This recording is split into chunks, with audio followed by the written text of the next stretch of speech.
Alright, welcome back to SouFLoTV again, everybody. It's your host with the most. Well, we thought those deportees were about to come in tomorrow because the last time I checked, they were supposed to arrive on Wednesday, which is tomorrow. They have arrived on Jamaican soil today. Them send them back one day early, me sure.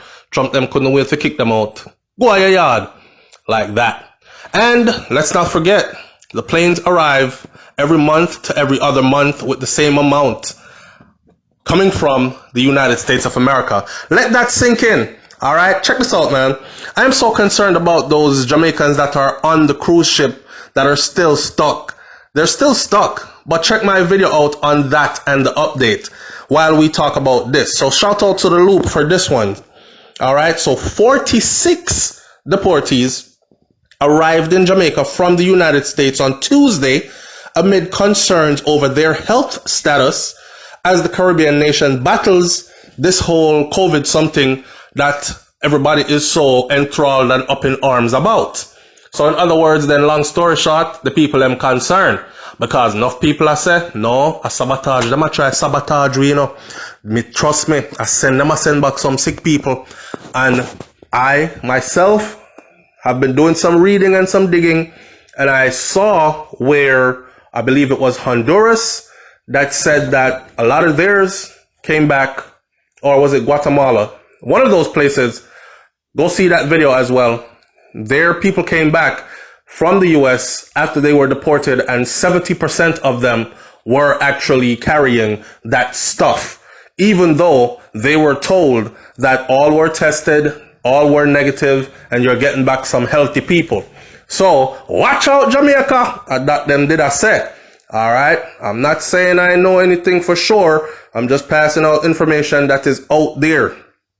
So the returning residents, they arrived at Norman Manley International Airport in Kingston in the afternoon, and they were immediately transported in 3 police trucks to a St. Andrew hotel where they will be quarantined for 14 days as a precaution against the spread of this thing.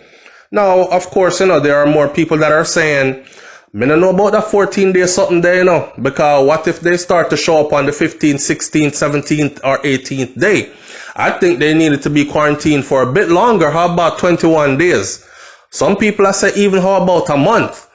Anyhow, unlike what usually takes place when deportees arrive into the country, there were not many relatives and friends that were waiting to welcome members of this latest group. And it is presumably as a precaution against the spread of this thing. You can imagine your people getting deported and you can't even go pick them up. Right now, things dreading up because people are passing away and people can't even attend their funerals. Right now, people have family and relative members of their family, close members that are ill in other ways, and they can't even go tend to them. So the times dread right now. But I can just imagine the family members saying, me love you, my son, or me love you, my nephew, or me love you, my cousin, or whoever, but I don't know if they engineered you and are using you as a weapon. So next thing you come, the first set of people you get in touch with, plus they could not have just picked them up anyways, because it's not going like it normally does, where they run into the arms of their waiting family members after they're processed. They're going to be processed and detained, quarantined. Right? So, in fact, again, shout out to the Loop News. Their team observed just 2 persons at Knutsford Court apparently waiting to greet one of their returned residents.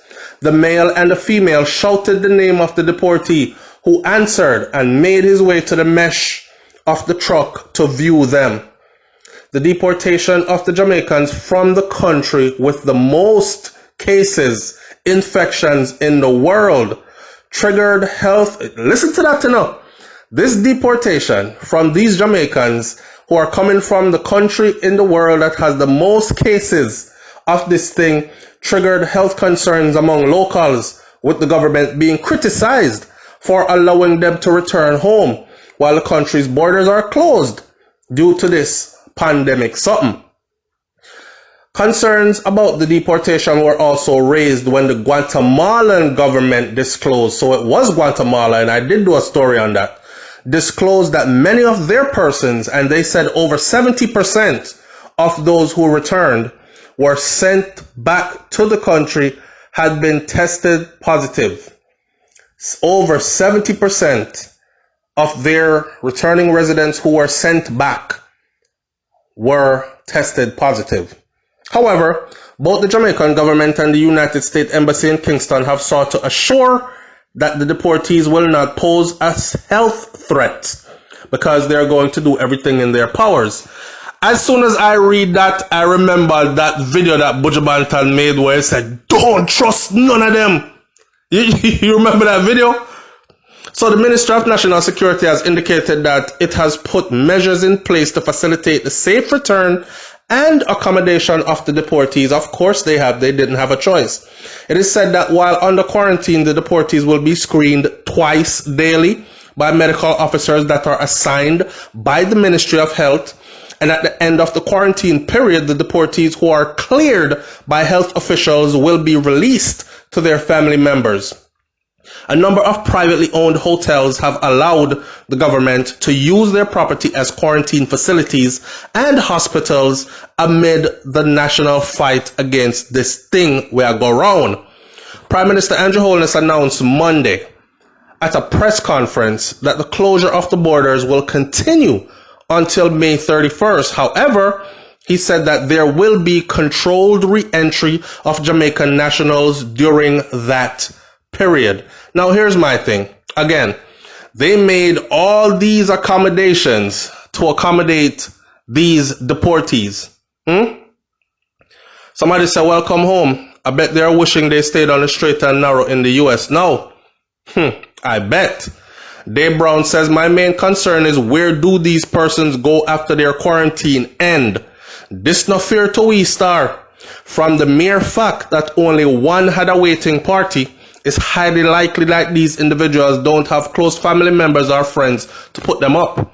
Many might not even really know nor remember Jamaica as they may have left as they were babies.